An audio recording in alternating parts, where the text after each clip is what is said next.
So I guess we'll start just with due to excellence. We're gonna start on time. My name is Malaysia Mensa. I will be the host, the moderator for this session. I am co-managing director for an organization called Sisters in Solidarity. I'm also a radio host. I've been on the radio for about 20 years, so I'm honored to be here moderating this session with Dr. Pierre. Let's begin. As we begin all things by acknowledging the original stewards of the various lands we are on, we also acknowledge our ancestors, all those who have toiled without compassion or compensation. We acknowledge all the elders and the community stalwarts whose shoulders we stand on as we build, share, and learn together for our collective liberation and sovereignty. Dr. Pierre, thank you so much for joining us today.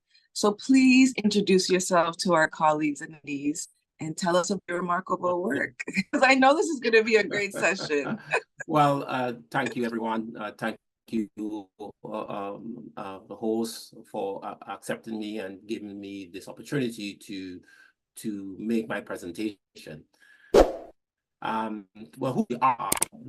Our firm is Dunn, Pierre, Barnett Company Ltd, a full-service management consultant firm. We specialize in the issue of the data collection. You know, we analyze data, we collect data, all types of data. We are basically on 34 indicators and on the diverse population. So that includes Black, Indigenous people of color, and basically all over the world.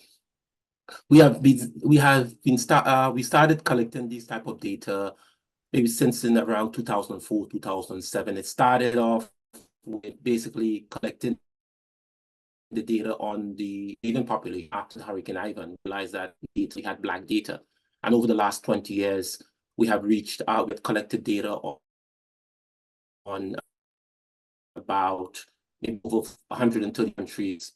But we have data, we have data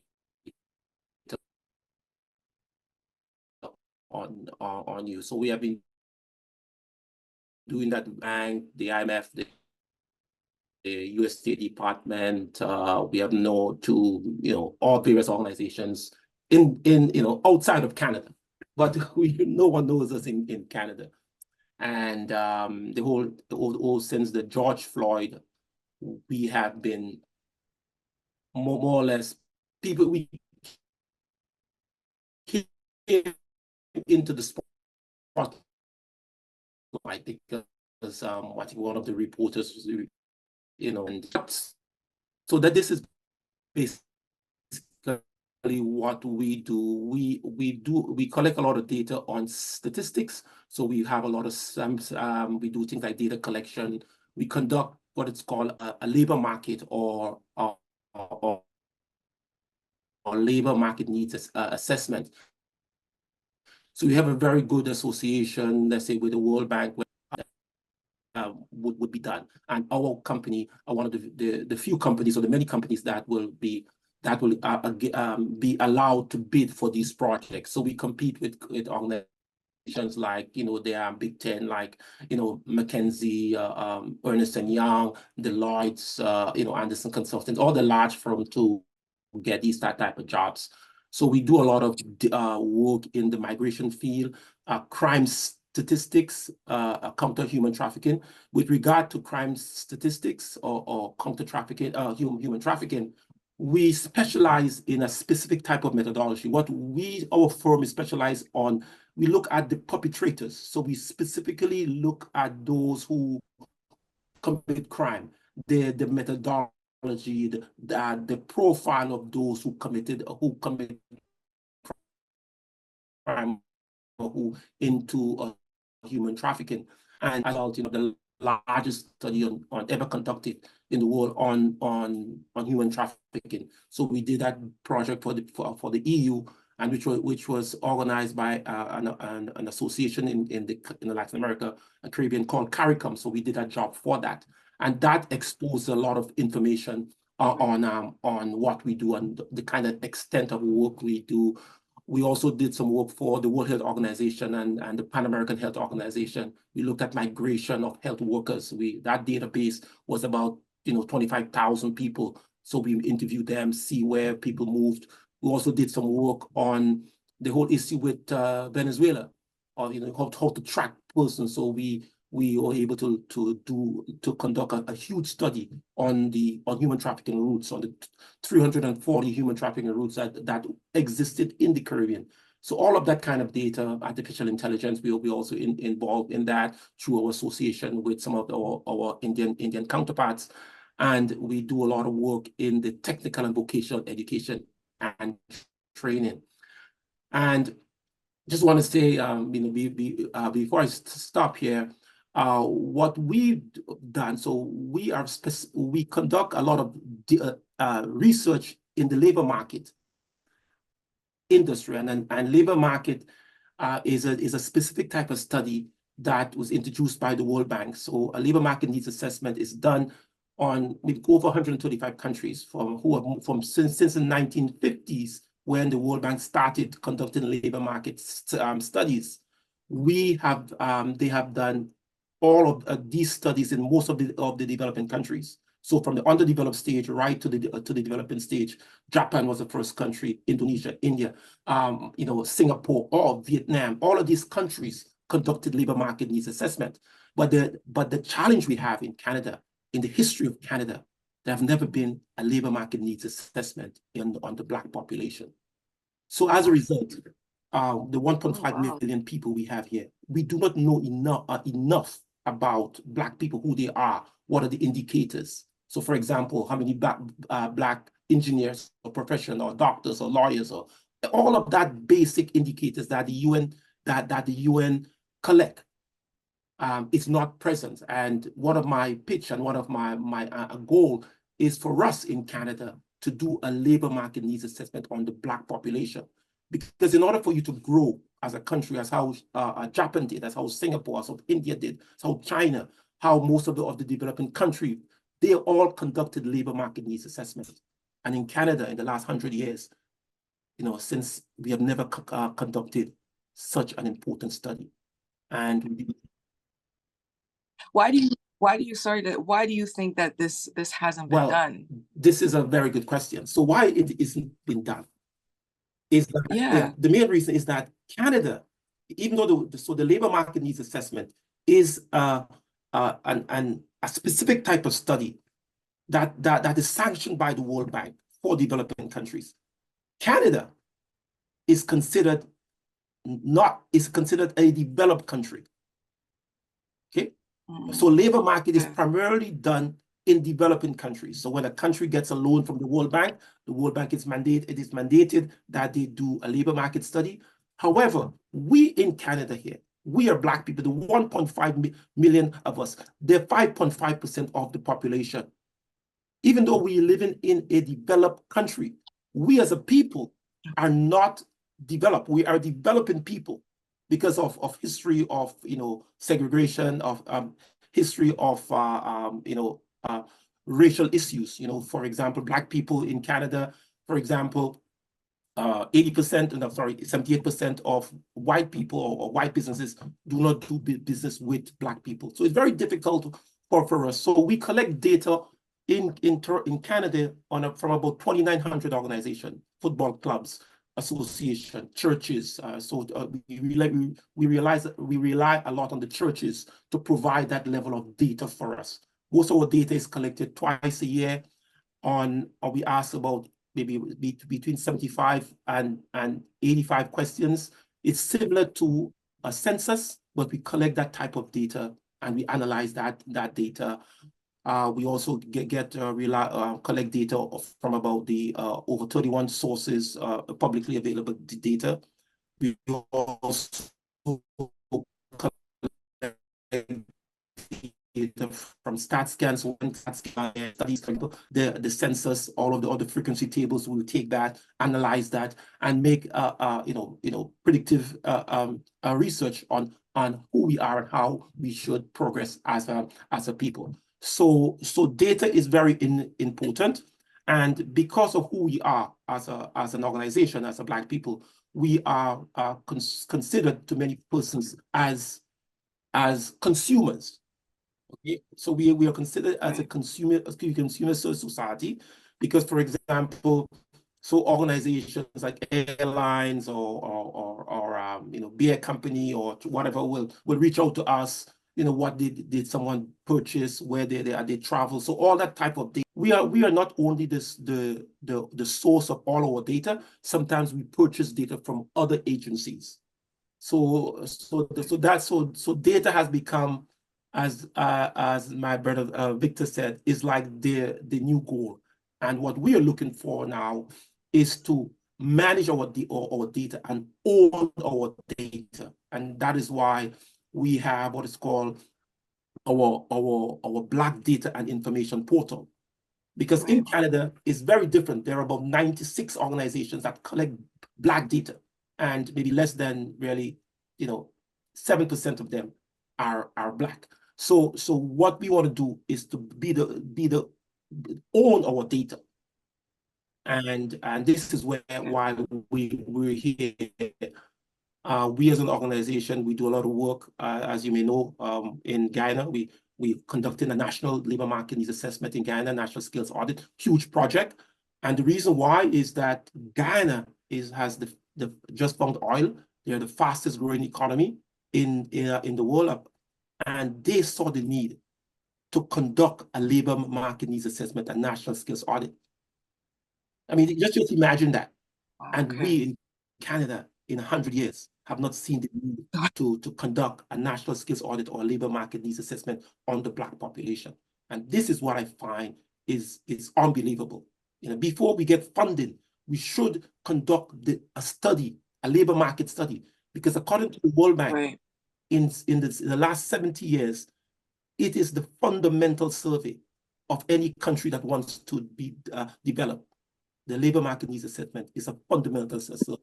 And this is why, in order for you to develop a country, you have to conduct this fundamental survey, which is called a labor market needs assessment. We're also in St. Lucia, we're conducting a similar one.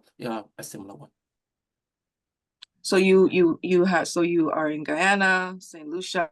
Are there any other countries right now that because yes, I know before we were talking earlier, yes, about Uganda. We're getting ready to go to Uganda, another project in the Seychelles, other countries, because as I said, a labor market, according to the World Bank, is not our study. The labor market needs assessment is not our product. It's a product that is designed by the World Bank.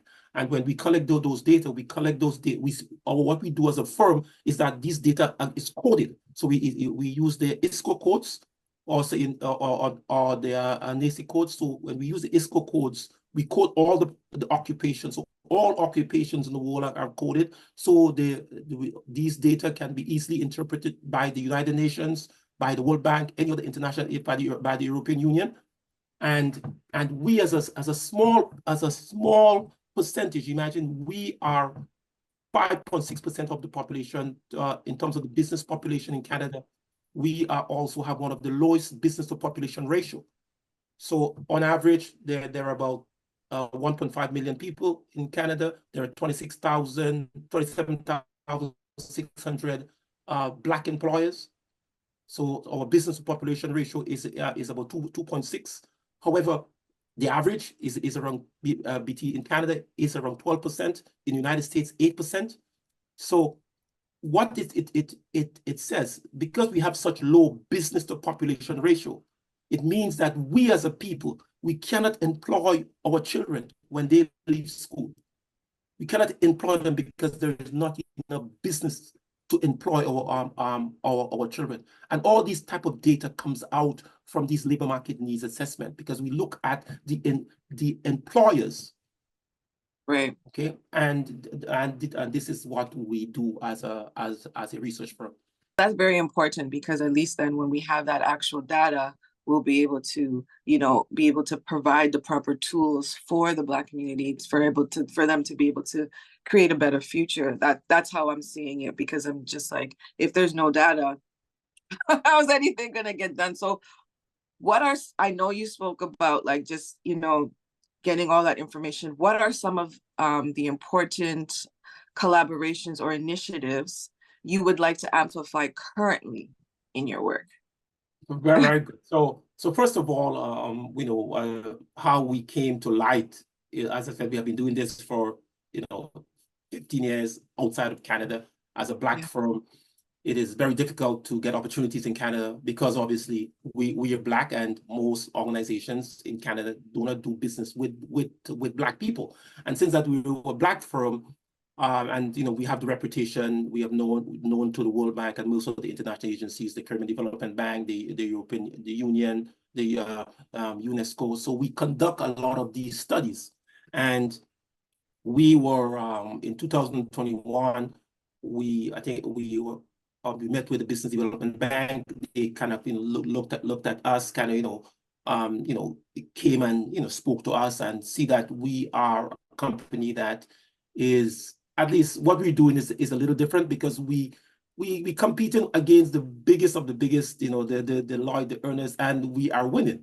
And so we were able to do some good work. We won some big projects in Suriname against SICAN. And what ended up happening, we got in contact with an organization called the ACBN. So we did a project, a rapid labor market needs assessment with Barnett, thanks to Barnett and the ACBN. And we basically looked at the rapid labor market needs assessment in Ontario, and we unearthed a lot of information because we have the data, so we can run full analysis. All our frequency tables are are in order. We collect data through the World Bank portal. So when we conduct our survey, all our survey is done under the auspices on standardization of the World Bank. So we use a portal called Service Solutions. And so we have done that. So it went very well. And then last year, we also conducted for a group called FACE Coalition, and a group called, an organization called Group Transort. We conducted what is called a Black Quebecers pension survey. So we look at pension, what is your pensions and saving, especially in Quebec.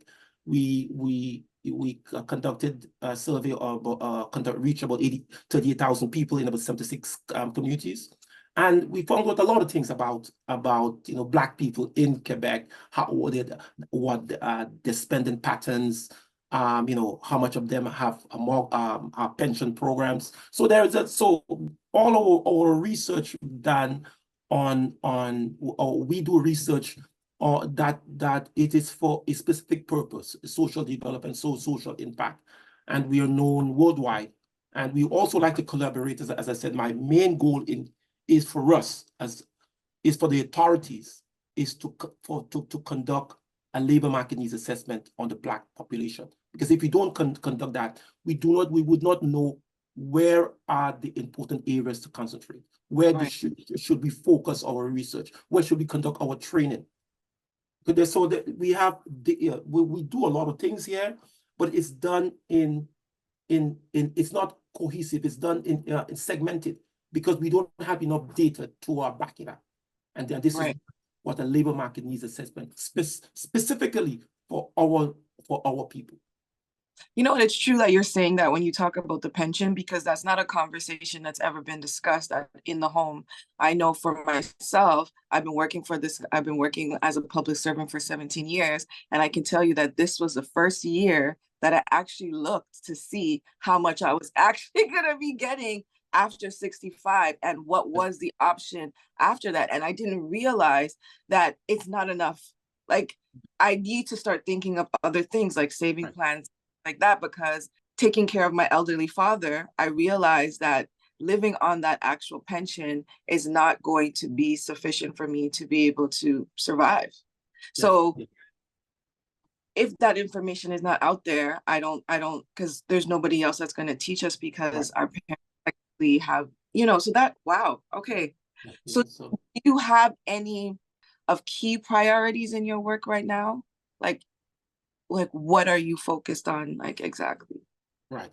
So what we focus on social development. We focus on employment.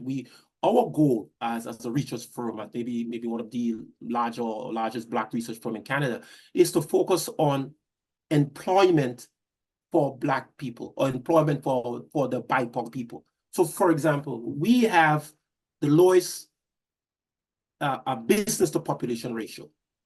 We 1.5 million. We're 27,000 Black employers. We have a total of 78,000 Black business owners.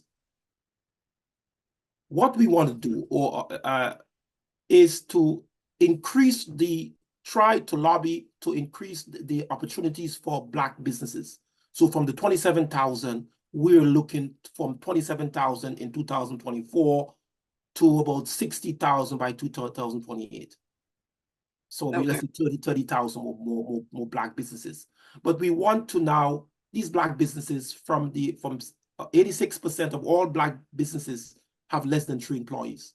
So our goal is to increase these 60,000 from 3 employees to, let's say, 5 employees. So it means that we as a people will be employing 300,000 people just from our own, plus the 60,000 businesses times 3 as employees. So we'll be employed just over 100 million, sorry, just over 500,000 Black people. Because what we want to do is that the largest, in Canada, the largest employer of white people are white businesses. The largest employer of Asian are Asian businesses. But the largest employer of Black people is not Black businesses. And we want to change that. Okay? If we have economic power, we know that from the Black Quebecers pension survey, we know that we are richer than we think. Okay? Okay, we on average can save. So if we could do that, it will change the game for us, because we will now be able to have almost full employment, because we can employ our own. My focus is to encourage Black businesses to get involved in exports, so we can export our goods and services to other countries, so that we can get revenue from these other countries, because there are more Black people outside of Canada than there are Black people inside. 100 times more. So this is it. Focus on employment and focus on opportunities for our people, and that is what I've been doing, and focusing on research, and that open data. So in our portal, we have what is called our Black Data and Information Portal, and what we do now is that all that type of data from all over the world, we store that in the portal. And we give persons access at $19.99 for all that type of portal, all that type of information. You get some of the information in a dashboard. So, for example, based on your postal code or zip codes, how many businesses like mine in my geographic area, you type in the information, all that information comes. We've been talking about data, and so how do you feel, based on all the work that you've been, how do you feel about the future of data collection in the Black community, in Black communities across Canada? Well, I believe that it's like the wild, wild west, because we don't have because if you look in Canada, there are many of the universities, control a lot of the Black data. There's no we know that there's no Black university in Canada, so the data does not belong to us. And we believe that our data should be our data. And my goal is to ensure that, to have an open system, an easy system, that anyone can have access to the data that we have. All StatScan data, the 40 years of data from the StatScan is all publicly available to anyone. What we have done, take that data, bring it into our system, analyze that data, so we have enough data to make predictions, and we use that type of data so that we can give organizations, like your organization, FACE or Group Transit, so any government or organization, so that they can have enough information, data on healthcare, data on migration, in all type of, as I said, 35 indicators. We're able to provide that easily for anyone who wants it. What are there any gaps? Do you see any gaps, opportunities, and trends? That's like a three-part question. So what are the gaps, opportunities, and the trends that you're seeing for the data collection in the Black community? So the gaps is that we collect a lot of like race-based data, so that we don't collect, our data is not spread among certain indicators, because so for example, from 1969 to 2020, there are 172 research on the Black population. Let's say 60% of it, 65% has to do with race-based. Yes, we are a race, but there are more to the Black population than race. And okay, but there are business people. There are on research, on businesses, on investments, and all type of other indicators. Black people are normal as anyone else. The only challenge we have, especially in Canada, is that we're not given the opportunity. Most banks, obviously do not give loans to our Black people. So we have to get that opportunity. We have to engage the banks, engage the organization, because what is separating us is our access to capital. Opportunities, there are boundless opportunities for us. As I said, we're living in the best time of our life. We in Canada are living in Black people. Now is the best time to be Black, especially in Canada. So because the government has given us a lot of opportunities, more so than other countries. So we are going through a semi, we're going through a specific process, a semi-reparation process. The government has given Black maybe close to $1 billion in the last couple of years. So I mean, there's a lot of opportunities. So what we would like to see is that all of the data, for example, be put into one system, and then we could then agitate that data, okay, and make sense of the guide our policies, or let our policies be guided by the data we collect. And we want it to be done by a Black organization. And most Black organizations in Canada, we do not have, we don't control our data. Also, in the nonprofit area, there are over 1,500 nonprofit organizations in Canada. We believe that it's too much. It should be scaled down, and we should have a hierarchy. Also, when we apply for grants, for example, we apply, our grants are too small. There are too many of us applying for grants, and this whole opportunity has to change. We need proper we need a proper area that we can have access right grants. We need a lot of training, how to run business, how all of that all these deficiencies. 78% of all Black people or Black businesses do not have a business plan. So yes, just they're not even registered as a business. They're not even registered. So yes. There's a lot of work for us to do in our community. There's a lot of work, and so so the opportunities are boundless, because there's a lot of opportunity. Most from our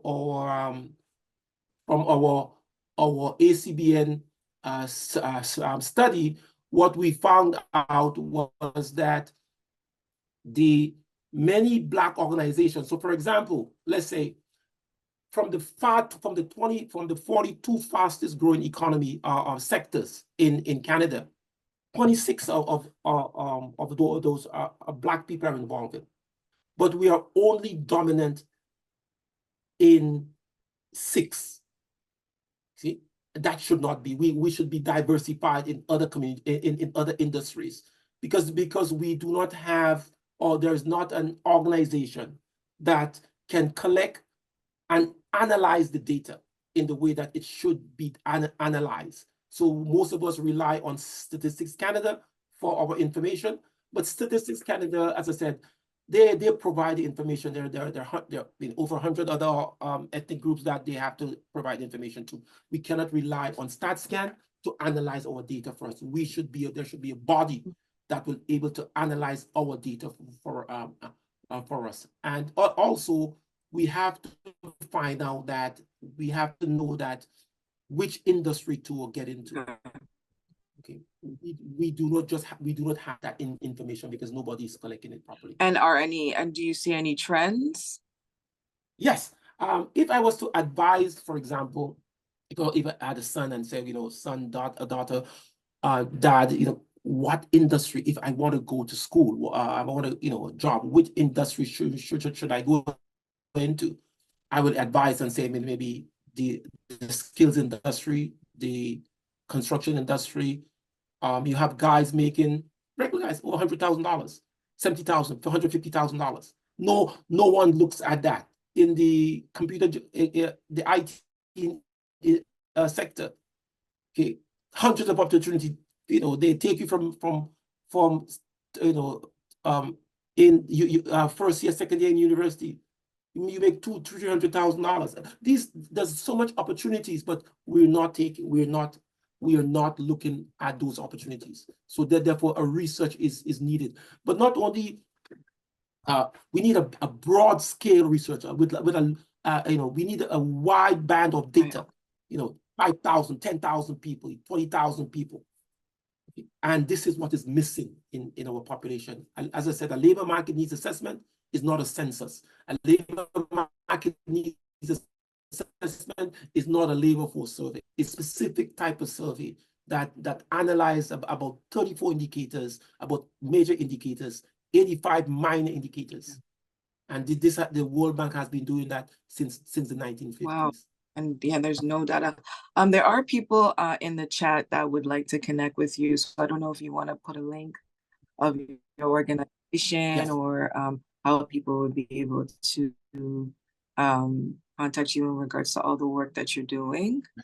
So do you, as you're in this role, are there any parts that can sometimes make you feel frustrated in regards to it's a lot that you're doing? Yes. Yeah, we have been doing a lot actually, because there's such a huge opportunity because no one has been doing it. I mean, for the last 10, 15 years, we have been collecting data. So for example, in 2022, there was an election in Grenada. The NDC, the National Democratic Council, they won. And our firm, we predicted who will win the election. Okay, how many seats they will win by, what the margin, all of that we connected, we analyzed and made their prediction, because what we had and no one else had is that important voters registration. So that's like 89,000 people, name, address, phone numbers, social media tags. Okay, so we could monitor these things. And other agencies, there are a couple countries that want election, they want to know how my people are going, so they will rely on us and say, hey, do an analysis, do a research, because what we have is the data. And in our Black Data Information Portal, we're now trying to move it from a registration into subscription. We have about over 600,000 people have registered, because the need for Black data is so important, because we are the workforce of the future. We are the youngest population in the world. There's no other population that's younger than us. The government in the country of Uganda has the youngest population. So we are the workforce of the future. I mean, just look at that. In Canada, the average Black person is 29.6 years. The average Canadian is 41.2 years. So could you imagine for the banks, the investments opportunities, the savings opportunities for a mortgage? I mean, look at the opportunity, because we are according to McKinsey, there is a $300 billion industry just serving Black people. Because for hundreds of years, we have been deprived. So now the opportunity, we have the lowest investment to population ratio, the lowest business to population ratio in terms of mortgages, okay? Around 47% of us have mortgages. But when you look at so when you take a Black husband and a black husband and a Black wife who have mortgages, it is 27.3%. Black husband, Black wife. But when you remove a spouse, and one of the Black spouse, and replace one of a different ethnic origin, that percentage moved from 26.3 to 47.8. That shall show just race plays in something simple as mortgages. And these are some of the data you get from conducting labor market needs assessment, because we ask the questions. Okay. Right. And this is just simple to show you, and I can go on and on, in terms of opportunities. I think everybody wants to hear these gaps so that people can really understand. So we have time. You can and this is what we, for example, as I said, it's not, as I said, these studies are not my study. It's not like, I'm not like pushing the labor market needs assessment on Black people in Canada, but it is because you see, we are a developing people. Right. There are 307 ethnic groups in Canada, but we don't know who we do not know. Black people are afraid of each other. If a Black person sees another, they will not come together. So what we're looking for is for more organization, more conferences like this to expose our data.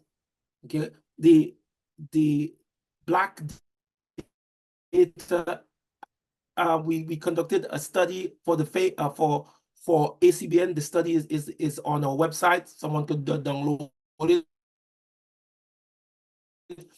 And this type of data, what we also do is that we collect, we hold a lot of the databases for other smaller organizations.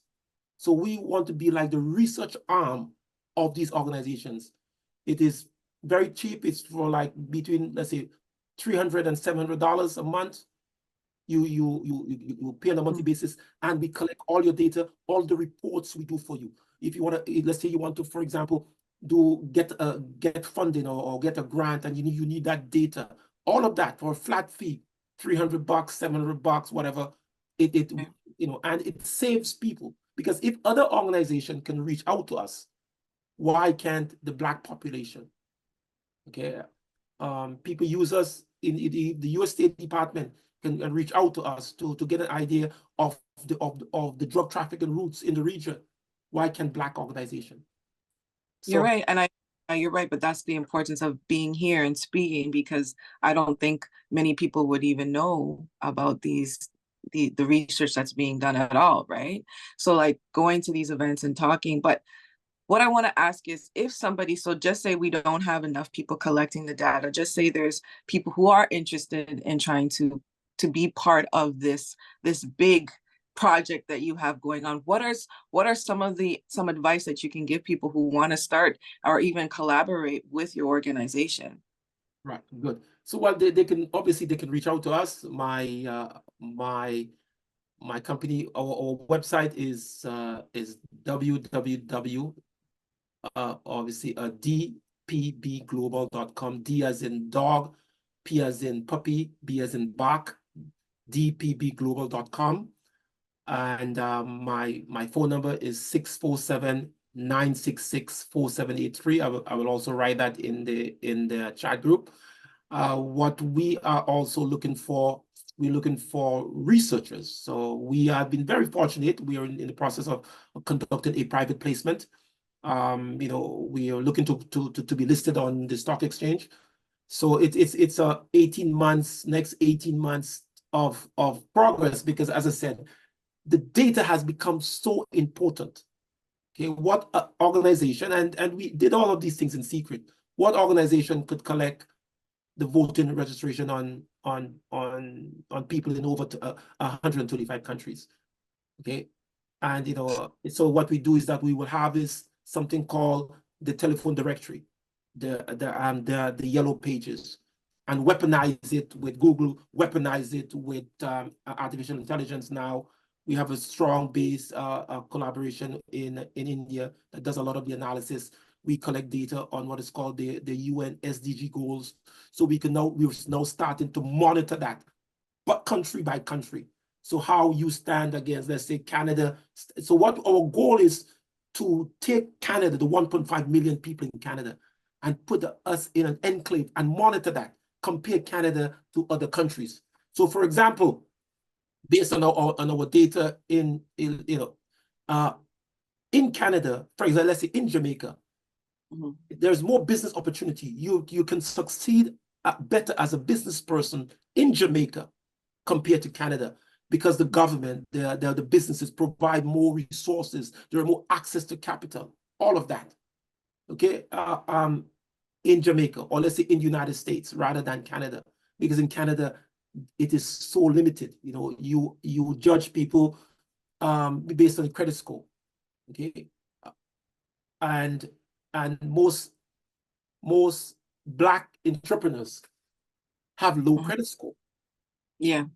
Okay, from our data, they have low credit score. The average credit score of a Black person is compared to the regular population, but a Black business owner is around between 590 and 620, because the reason why he has to bootstrap, he has to use his own resources, his credit cards, to sustain his business, because again, most banks do not give credit to Black people. And sometimes, I say that statement that people said, how you say that? The situation was so dire that in 2021, the government granted, this $400 million to the Black population. So the banks are doing well. We cannot really, over the last 4 years, the bank has done well. We have to give credit to the TD Bank that has done tremendously well. And as a result, more Black persons are reaching out to TD Bank, other banks, RBC, CIBC, but we have to commend the TD Bank that has done well. When we conduct our surveys, like in the Caribbean, we ask people, which bank do you know? Most of them say, hey, they know TD Bank. We ask the new immigrants, which bank do you know? TD Bank. So TD Bank has been doing a great service to the Black population, and we have to thank them for that. Okay, so I actually have two questions. Somebody messaged me and they wanted to know what programs in Canada offer that they would be able to take to be able to be a researcher. Are there any, do you have any suggestions? Well, this is a very good question. Well, for example, in our company, some of the directors, maybe 80% of us, maybe have PhDs, and you have been doing this work for long. We have a legacy with the ILO. So Dr. Dunn Pierre is education specialist, specialized in TVET. Dr. Harrison, worked with the CARICOM, and we have so what we can. You have to, obviously, it's something that you have to like. Being inquisitive is something that has to be in your blood. I'm very inquisitive. I want to know. Okay, I reading. You have to read. You have to read your every day. You have to read. You have to conduct research. How I started came from the ILO. Did some work with them. Did some training. So they found the basis. What I did in my studies, I learned and all the UN resolutions. So I started off with that, just knowing them by heart. Okay, all the UN resolutions, all of the work all the World Bank has been doing, because the World Bank has done a lot of work, in the developing country. Okay, yes, we have issues with America, most people, but the World Bank has done a lot of work, and the government of Canada also provides a lot of support. So we have to thank the government of Canada. So for you in order for you conduct. You must have a math background, of course. You must have the ability to conduct research. And you need what is called the practical experience. And this is where we come in. We have MOUs with universities. We have MOUs with other organizations where when we're doing a project. So, for example, we're doing a project in Ghana. We have students, PhD students, master students who would like to get exposure in the field work. Okay, how you conduct a labor market needs analysis, how you manipulate SPSS, how you write a data dictionary, how you write your scripts, how you analyze your frequency tables. Okay, all of that, predictive statistics, all of that, you need to have that practical experience. Universities can do it, but you need that practical experience, and this is where we come in. This is our goal, is to employ 500 Black people, 500 Black researchers. So, and it's a field that none of us are in. Okay, in all of the big research firms, less than 1% are Black people, and which can happen. And because we are equal to everyone, all we are asking for is the opportunity, funding, and the opportunity. And this is where the challenge we have. And that's why, obviously, we're trying to get now private placement, trying to be listed, because this industry is a huge industry. So it's about maybe $400 billion in industry. But what has happened is it is controlled by the large firms.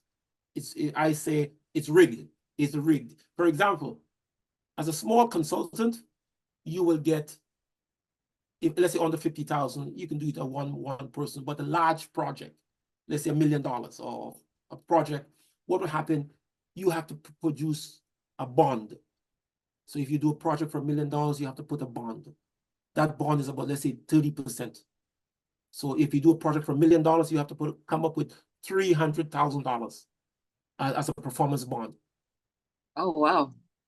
So so it's very, very difficult for a small firm to get into that market. So what we have been doing is, as I said, we have to thank the government of Canada for the assistance. There's an organization called the EDC, the Export Development Corporation, have recently come in to help us provide these sovereign guarantees so that we can expand. We also have to reach out and thank the Bank of Montreal, who have been able to come with a work together with the EDC so that we can get these projects. Because if it was not for them, we could not have gotten the Guyana project, because these sovereign guarantees had to be in place. It was not for them, we could not have gotten the St. Lucia project. So it is like a game, and that's why funding is required, and that's why we have to go public. We have to get a private placement. We have to go public. And that's why we hired a lawyer to kind of take a law firm to take us through that process. Right. You actually pretty much almost answered my last question. Do you have any closing thoughts or calls to action? Yes. Okay. But what we like the Black community to support us. I think really, really support us, because I think that the whole issue of data is just in the last 4 years has changed the world. Everybody's looking for data. What we do every 20 data is important. One of the other what we want to assess is to spread the word. Okay, a lot of the things that people are doing, all the research that a small organization may do, we can do it for you. Very easy. It costs you cheaper, $300. All the research, we could be your research arm. Okay. Because for example, most Black organizations, most people do not have any Black suppliers. We want to become your Black supplier. So we ask businesses, could you tell us 1,846 businesses? Could you list 3 of your Black suppliers? Close to 90% of them could not name them. So we want to be your Black supplier. If you need research done, analysis, Dr. Doyle, Edison Doyle has been with us. We also want to thank FACE, actually, FACE, because we ourselves and a company called MNP had gotten the contract for the empowering, for the TD-based contract. There's you give Black people get a grant for business plan, financial statement, and taxes. So the Propelling Black Entrepreneurs Program. So we got that contract together with MNP. So Black people, we give us business because we as good as anyone else. We have been there. It's just that nobody knows us and no one wants to give us the opportunity. So this is basically what we're asking to support us, because as I said, without us, okay, it was very difficult for other Black organizations. And lastly, what I want to say is for other Black organizations who are successful or who are on the trajectory, you need to be more public, because what we have seen from our research, the more a Black business becomes successful, the more invisible they become. Yeah. We don't know why. Yeah, I've met for another day, but there's a lot of I've met many Black successful people, huge businesses, and when you go on the website, there's no Black face, only white. There's no. I said, why? He said, hey, if people know that I am a Black man running this company, I will lose customers. Yeah, that's the perception. So we have to now try to find a way of getting that type of information. So that's what I say. We also want the government, the Committee for Black communities, Foundation of Black Communities, and all these other agencies to support a Black labor market needs assessment.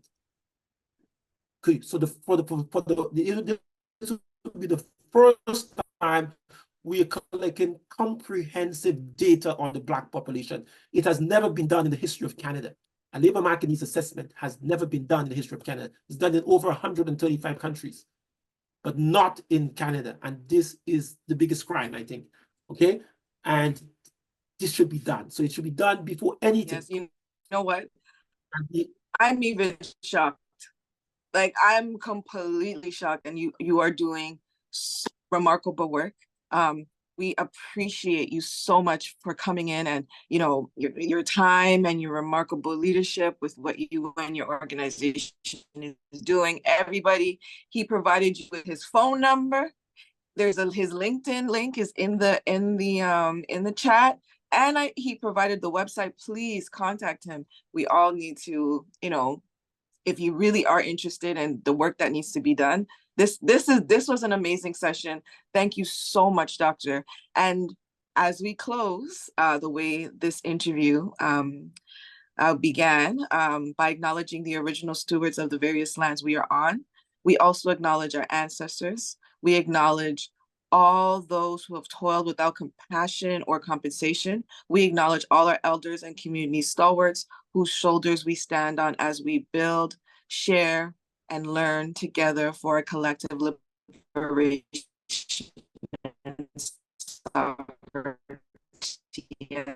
Thank you very much. Thank you for having me. And I really appreciate it. As I said, I gave my information in the chat so people can look at it. So once again, thank you very much to everyone. Okay, Victor, thank you very much for having me, and everybody.